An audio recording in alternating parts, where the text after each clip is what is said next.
Test 6. You will hear a number of different recordings and you will have to answer questions on what you hear. There will be time for you to read the instructions and questions, and you will have a chance to check your work. All the recordings will be played once only. The test is in 4 sections.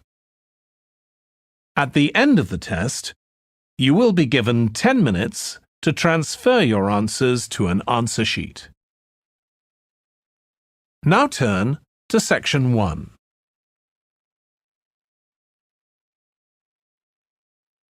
Section 1. You will hear a woman phoning a box office to ask about a festival in the town of Kenton. First, you have some time to look at questions 1 to 5.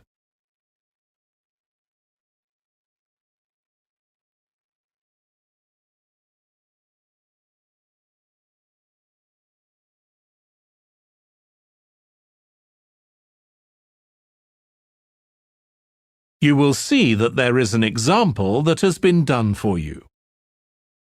On this occasion only, the conversation relating to this will be played first. Good morning, Kenton Festival box office. How can I help you? Oh, good morning. I'm coming to Kenton for a few days' holiday next month, and a friend told me there's a festival. She gave me this number to find out about it. That's right. The festival begins on the 16th of May and goes on till the 19th. Oh, that's great. I'll be there from the 15th till the 19th.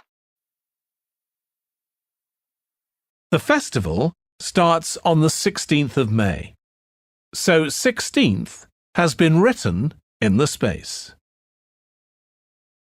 Now we shall begin. You should answer the questions as you listen because you will not hear the recording a second time. Listen carefully and answer questions 1 to 5. Good morning, Kenton Festival box office. How can I help you? Oh, good morning. I'm coming to Kenton for a few days' holiday next month, and a friend told me there's a festival. She gave me this number to find out about it. That's right. The festival begins on the 16th of May and goes on till the 19th. Oh, that's great. I'll be there from the 15th till the 19th. So, could you tell me the programme, please? Well, on the first day, there's the opening ceremony in the town centre. People start gathering around 2 o'clock to get a good place to see from, and the events will start at 2:45 and finish about 5:30. OK, thanks. I'll make sure I get there early to get a good spot. The festival will be officially opened by the mayor. He'll just speak for a few minutes, welcoming everyone to the festival. All the town councillors will be there, and, of course, lots of other people. Right. Then there'll be a performance by a band. Most years we have a children's choir, but this year the local army cadets offered to perform, and they're very good. Uh-huh. After that, a community group from the town will perform a play they've written themselves, just a short one. It's about Helen Tungate. I don't know if you've heard of her. I certainly have. She was a scientist years ago. That's right. She was born in Kenton exactly 100 years ago, so we're celebrating her centenary. I'm a biologist, so I've always been interested in her. I didn't realise she came from Kenton. Yes. Well, all that will take place in the afternoon, and later, as the sun sets, there'll be a firework display.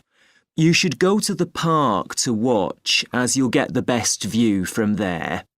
And the display takes place on the opposite side of the river. It's always one of the most popular events in the festival. Sounds great. Before you hear the rest of the conversation, you have some time to look at questions 6 to 10.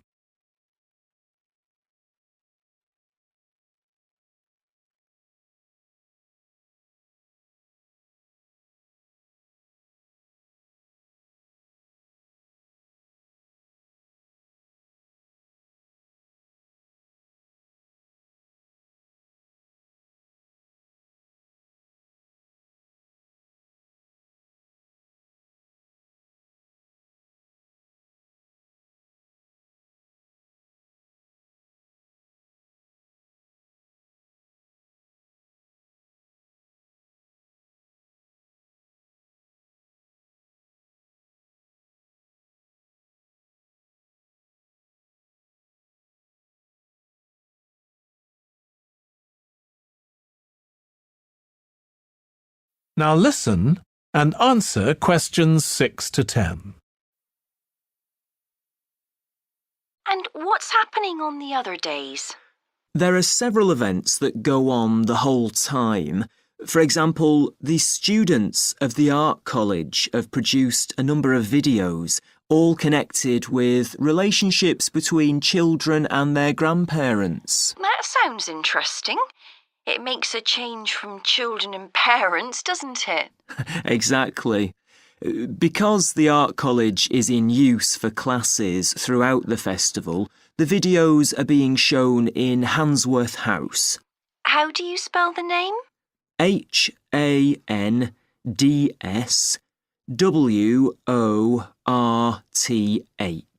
Handsworth House. It's close to the town hall. Right. Now, let me see, what else can I tell you about? Are there any displays of ballet dancing? I'm particularly interested in that as I do it as a hobby. There isn't any ballet, I'm afraid, but there'll be a demonstration of traditional dances from all round the country. Well, that'd be nice. Where's that being held? It's in the market in the town centre.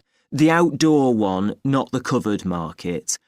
And it's on at 2 and 5 every afternoon of the festival, apart from the first day. Lovely. I'm interested in all kinds of dancing, so I'm sure I'll enjoy that. I'm sure you will. And I'd really like to go to some concerts, if there are any. Yes, there are several. 3 performed by professionals and 1 by local children. And where is it being held? It's in the library, which is in Park Street.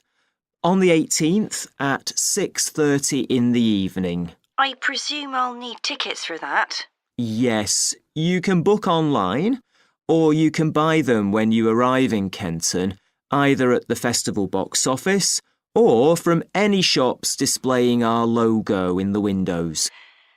Well, I think that'll keep me busy for the whole of my stay in Kenton. Thank you so much for all your help. You're welcome. I hope you enjoy your stay. Thank you. Goodbye. That is the end of section 1. You now have half a minute to check your answers.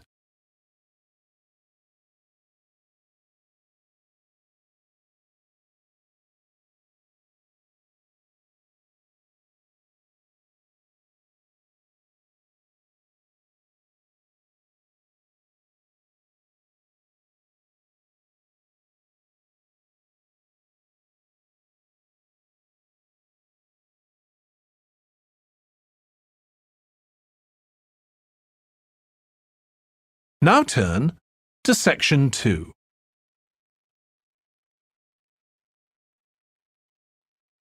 Section 2.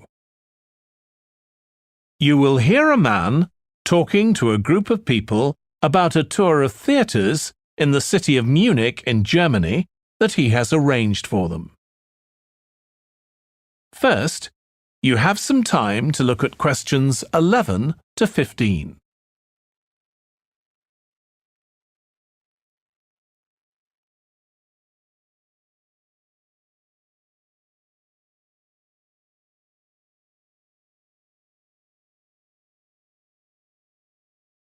Now listen carefully and answer questions 11 to 15.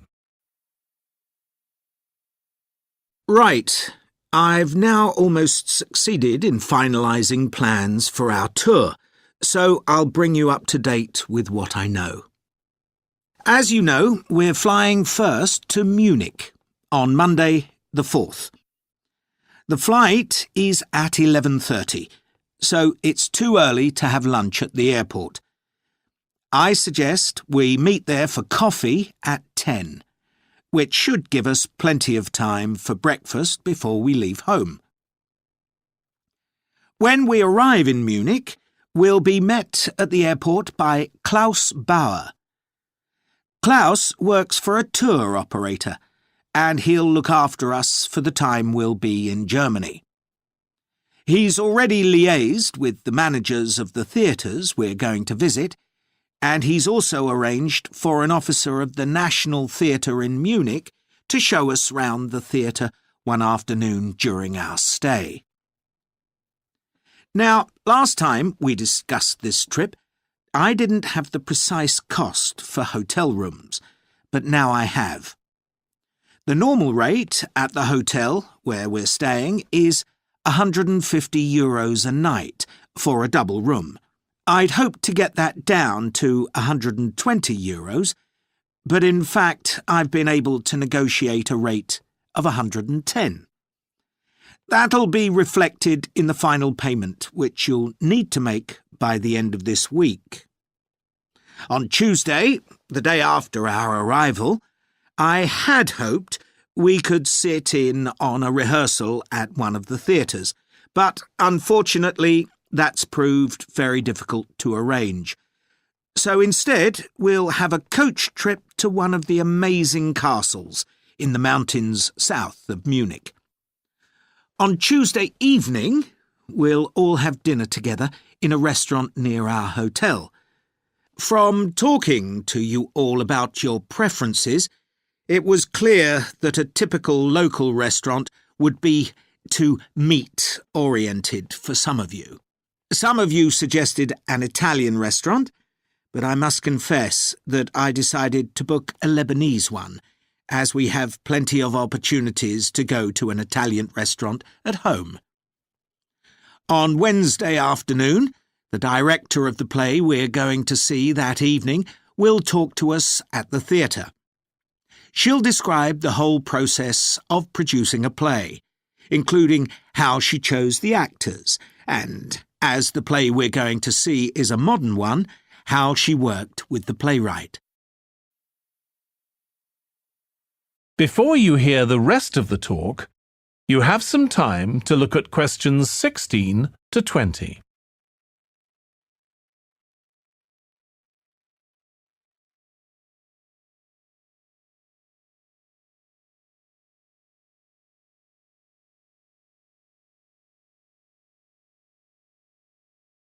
Now listen and answer questions 16 to 20. Right. Now I'd just like to make a few points about the plays we're going to see, partly because it might influence your choice of clothes to take with you. The play we're seeing on Wednesday evening is a modern one, and we're going to the premiere, so it'll be quite a dressy occasion, though of course you don't have to dress formally. I gather it's rather a multimedia production, with amazing lighting effects and a soundtrack of electronic music, though unfortunately the playwright is ill and is unlikely to be able to attend. On Thursday, we're seeing a play that was first performed last year, when it was commissioned to mark 100 years since the birth in the town of a well-known scientist. We're going to see a revival of that production, which aroused a lot of interest. Friday's play will really make you think hard about what clothes to pack, as it'll be in the garden of a palace. It's a beautiful setting, but I'd better warn you, there won't be much protection from the wind. On Saturday, we're going by coach to a theatre in another town, not far from Munich. This will be the opening of a drama festival, and the mayor and all the other dignitaries of the town will be attending. After the performance, the mayor is hosting a reception for all the audience, and there'll be a band playing traditional music of the region.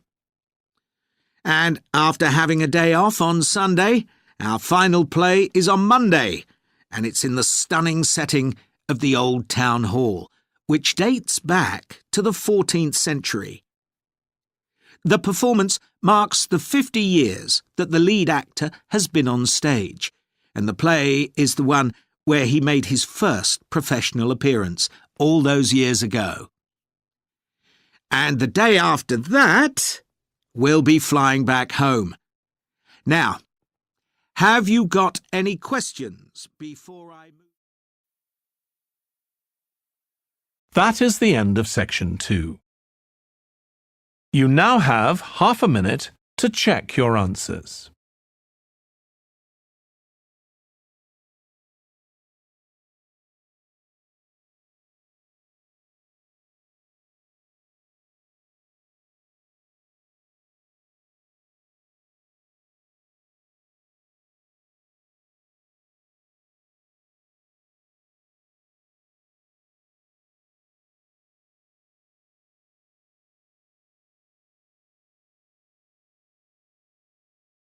Now turn to section 3.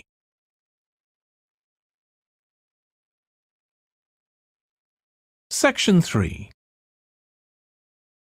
You will hear James, who is in the Scandinavian Studies department at his university, talking to his tutor, Beth. First, you have some time to look at questions 21 to 25.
Now listen carefully and answer questions 21 to 25.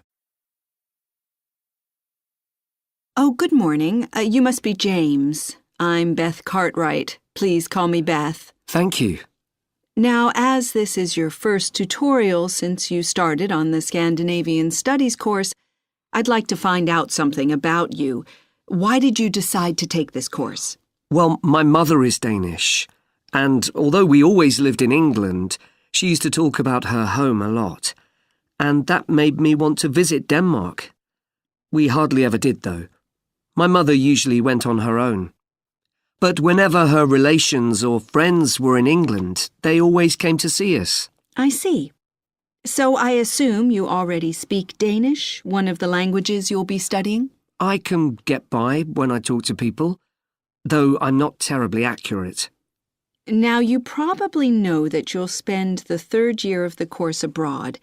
Have you had any thoughts about that? I'm really looking forward to it. And although Denmark seems the obvious place to go because of my family connections, I'd love to spend the time in Iceland. Oh, I'm sure it can be arranged. Do you have any plans for when you graduate? A lot of students go on to take a master's degree. I think the 4 years of the undergraduate course will be enough for me. I'm interested in journalism, and I quite like the idea of moving to Scandinavia and writing for magazines. I'd find that more creative than translating, which I suppose most graduates do. Okay. Now, how are you finding the courses you're taking this term, James? Well, I'm really enjoying the one on Swedish cinema. That'll continue next term. But the one on Scandinavian literature that's running at the moment will be replaced by more specialized courses. Oh, and by the way, if you're interested in watching Danish television programs, there's going to be a course on that the term after next. That sounds good. Have you started thinking about the literature paper that you have to write in the next few weeks? Yes, my first choice would be to do something on the Icelandic sagas. The trouble with that is that a lot of people choose that topic, and it can be difficult to get hold of the books you'll need. Why not leave that for another time? Right. You might find modern novels or 19th century playwrights interesting. I've read or seen several plays in translation, so that would be a good idea. Fine. I'll put you down for that topic. Right, so what would you advise me to aim at in the paper? First, I suggest you avoid taking one writer and going into a great deal of detail. That approach certainly has its place, but I think you first need to get an understanding of the literature in the context of the society in which it was produced, who it was written for, how it was published, and so on. I also think that's more fruitful than placing it within the history of the genre. Okay, that sounds reasonable. Before you hear the rest of the discussion, you have some time to look at questions 26 to 30.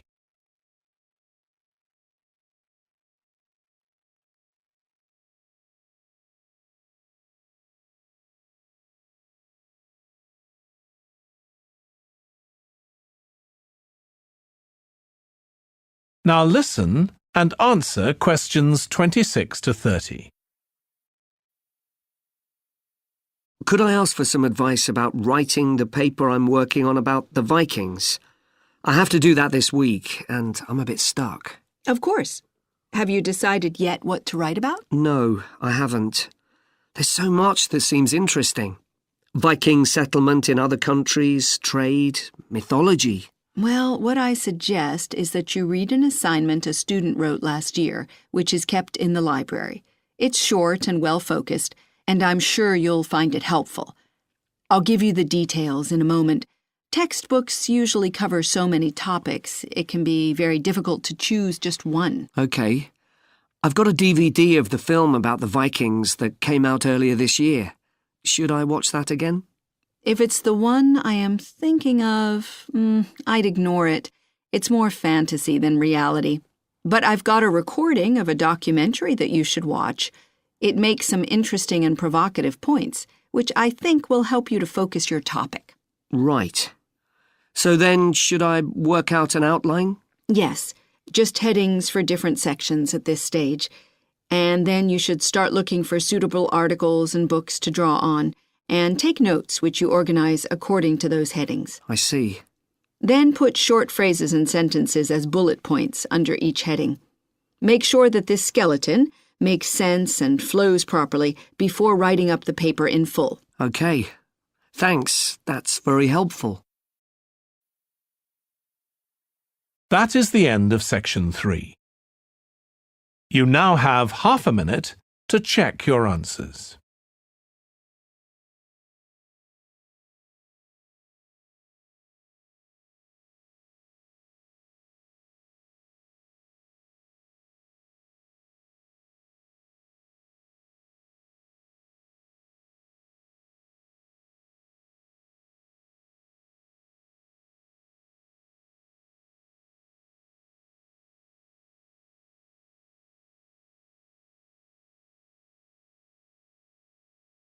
Now turn to section 4.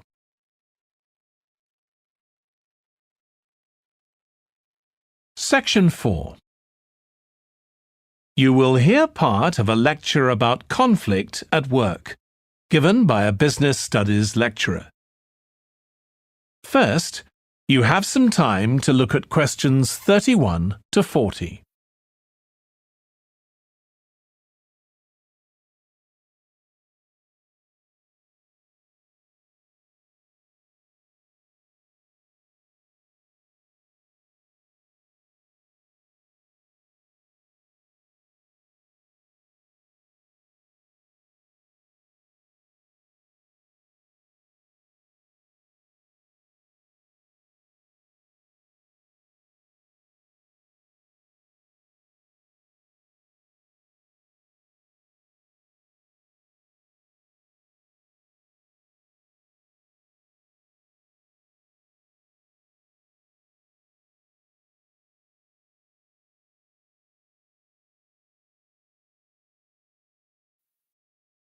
Now listen carefully and answer questions 31 to 40. Over the years, attitudes towards workers have changed considerably. After all, there was a time when workers had no rights at all and laboured in appalling conditions. Conditions have improved a lot, but conflict in the workplace is still common, and human resources managers nowadays need to be able to deal with it when necessary. What is conflict in the workplace? Definitions vary, but I'm taking it to refer to a whole range of behaviours that the victim finds unacceptable, from minor, harmless arguments to, at the opposite extreme, physical violence. Much of this is covered by the term bullying, by which I mean one or more people behaving abusively or aggressively against another who is in a weaker position. Although all behaviour like this is a form of conflict, not all conflict can be described in these terms. As with all human behaviour, there are numerous reasons for it, but often it's caused by someone who feels the need to show their superiority over someone else in order to feel that they aren't at the lowest level in a hierarchy or a group of people. In some cases, one person simply dislikes the other on the basis that the personality of one is in some way incompatible with that of the other person. A general habit of optimism in one person could make them intolerant of a colleague who's constantly pessimistic. Not that that justifies treating them badly, of course. Some conflicts arise when people are more interested in promoting themselves and their team than in the company as a whole. These conflicts are called structural and could come about, for example, when a sales team believe they are the only people in the business who do any useful work and look down on behind-the-scenes administrators. Conflict obviously affects the individuals concerned. The situation is likely to be very stressful for victims, resulting in their absence from work, possibly for months. For the company, if no effort is made to deal with conflict, it can spiral out of control and even lead to the breakdown of the business.